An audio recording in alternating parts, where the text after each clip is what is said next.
Hello hi friends, ఈరోజు ఆలు curry సింపుల్గా ఎలా చేసుకోవాలో చూసేద్దాం. ముందుగా నేనైతే ఆలులు కట్ చేసి ఉడికించుకుంటున్నాను. మీరు కట్ చేయకుండా కూడా ఉడికించుకోవచ్చు. ఉడికిద్దాం. ఇప్పుడు టమాటాలు మిక్స్ చేసుకుందాం. నేను అన్నీ ముందుగానే కట్ చేసి పెట్టుకున్నాను.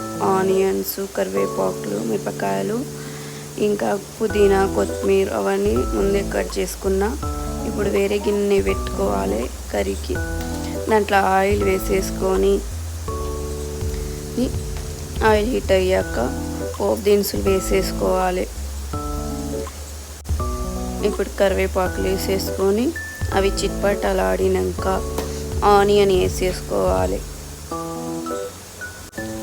ఆనియన్ కలుపుకొని గోల్డెన్ కలర్ వచ్చినాక పసుపు, కారం, ఉప్పు, వెల్లుల్లి పేస్ట్ వేసేసుకొని కలుపుకొని టమాటాలు వేసేసుకోవాలి. దాన్ని కలుపుకొని దాంట్లోనే కారము, గరం మసాలా, సాంబార్ మసాలా, ధనియా పొడి వేసేసుకొని కలుపుకోవాలి. పెరుగు వేసేసుకొని కలుపుకొని దాంట్లో ఆలు వేసేసుకోవాలి. ముందుగా ఉడికించుకున్న ఆలులు వేసేసుకొని కలుపుకొని దాంట్లో కొంచెం నీళ్ళు వేసేసుకోవాలి. దాని తర్వాత కొంచెం 5 minutes ఉడికినాక బంద్ చేసేస్తే అయిపోయింది ఎమ్మి కర్రీ.